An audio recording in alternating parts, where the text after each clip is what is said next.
Tudo bem, pessoal? Hoje comentário sobre A Garota da Agulha, filme dirigido e escrito por Magnus von Horn, que estreou no Festival de Cannes 2024. Eu tinha já comentado sobre ele em lives também, em conteúdo para membros, e que agora tem uma nova janela de visibilidade, graças à indicação ao Oscar de melhor filme internacional representando a Dinamarca, que tem uma grande tradição nessa categoria. Esse é um filme que é inspirado em fatos, tem uma personagem que é enigmática e que acaba nos levando para essa jornada de descoberta de um drama que depois passa para o terror psicológico no seu puro estado, porque esse é um daqueles filmes que traz à tona um contexto histórico importante e a partir disso faz as suas considerações desde a maternidade até mesmo o papel da mulher na sociedade, aí no caso da Dinamarca do pós-Primeira Guerra Mundial. E é uma experiência brutal, avassaladora.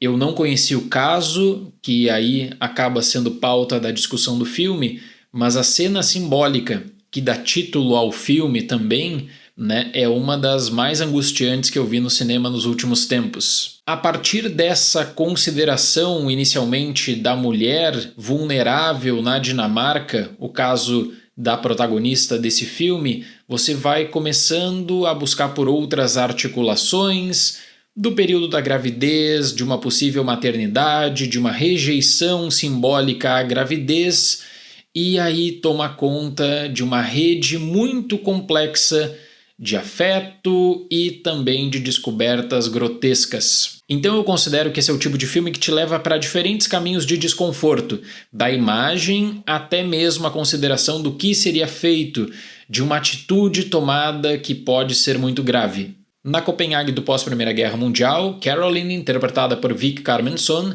é uma jovem que, após perder o emprego e enfrentar uma gravidez indesejada, recebe ajuda de Dagmar, interpretada por Trine Dillholm, uma mulher enigmática que opera uma agência clandestina de adoção. No contexto histórico, dessa Dinamarca de 1919, existe uma consideração fortíssima na introdução sobre a mulher que está escanteada, a mulher que está isolada na sociedade esperando por alguma resposta. A resposta do Estado ela não tem, porque aí ela era casada com uma pessoa que tinha servido na Primeira Guerra Mundial. Apesar da posição de neutralidade da Dinamarca no conflito, vários homens acabaram servindo. E aí que existe aquela questão de ficar sem resposta, de não saber se a pessoa morreu, se a pessoa está retornando para casa. E quando essa pessoa retorna, aí não seria mais aquela mesma, porque tem vários traumas da guerra. Retorna também com questões quanto à limitação física, mudança na aparência, graves ferimentos, e isso tudo também faz com que essa pessoa seja escanteada pelo próprio Estado mais uma vez. Cria uma situação para a protagonista muito diferente, porque ela não sabia se iria continuar com a sua vida, se iria buscar um novo relacionamento ou ficava esperando, quem sabe, eternamente a volta do seu marido sem qualquer tipo de resposta. A fotografia em preto e branco cria contrastes de luz e sombra no claro e escuro que torna essencial esse aspecto avassalador de A Garota da Agulha, combinando desde montagens de rostos em agonia até a complexa relação que é criada da Caroline com a Dagmar. Esse vínculo inicialmente é um vínculo de confiança e afeto da Caroline, que estava justamente com muitas considerações próprias quanto à sua gravidez, uma rejeição simbólica de não ter como criar uma criança, de ter uma vida muito diferente. E aí entra essa personagem que é a Dagmar, que é essa personagem que aparentemente tem as respostas que ela procura, É uma pessoa mais madura, que teria na sua experiência condições de ajudar. Só que o problema é que existe aí toda uma rede que ela é montada para um esquema clandestino que seria na fachada de adoção, mas que toma um contorno muito mais sombrio. Com isso, as atuações são destaque. A Vic Carmenson interpreta essa jovem desesperada que rejeita o seu bebê e está isolada, enquanto a Trine Dillholm interpreta a manipuladora que se aproveita constantemente da vulnerabilidade alheia. Com tudo isso, o design de som me chamou muito a atenção, porque a experiência da maternidade, a dúvida sobre o que fazer em uma condição ruim, ter o bebê ou não ter o bebê, dar esse bebê para uma pessoa de confiança, Isso cria muitas vezes passagens silenciosas em que a quebra que você vai ter é com o choro dos bebês. Não conhecia nada desse caso, existe uma base real, né, que envolve a Dagmar Overby.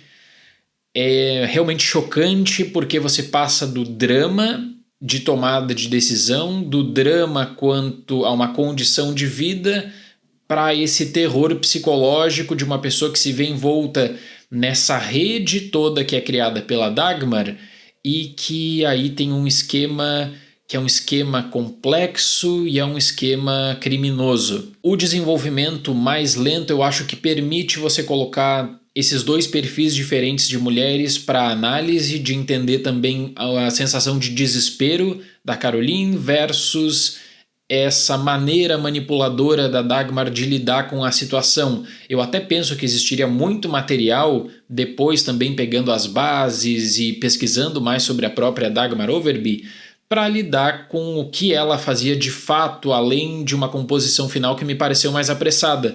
Mas é uma experiência que ela não precisa mostrar tudo, e eu penso que é isso que é o fundamental para o diretor, de trazer um pouco sobre maldade, de trazer um pouco sobre uma pessoa que tem um pensamento quanto à vida na sociedade que faça com que ela justifique as ações mais absurdas e tristes que você pode imaginar. De modo aí que a própria Dagmar não vai só manipular a Caroline, ela vai acabar manipulando o contorno dessa narrativa também. Então, para Garota da Agulha, nota 8.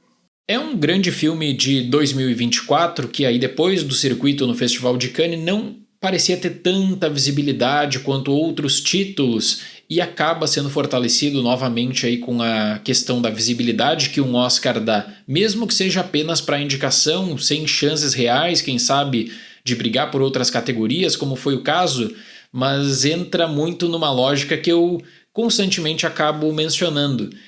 Se esse longa tivesse maior visibilidade, nós temos aqui duas atuações que são muito boas, que poderiam, no mínimo, entrar na conversa. E aí é o que a gente vinha pautando da própria Fernanda Torres, né? Porque quando existe a consideração do filme que entra apenas para filme internacional, às vezes você não valoriza a atuação. E eu penso aqui que essas duas grandes interpretações feitas poderiam ter um reconhecimento maior também, mas esse é o desafio de temporada de premiação e filme em língua não inglesa. Certo, pessoal? Muito obrigado pela atenção, até mais e tchau!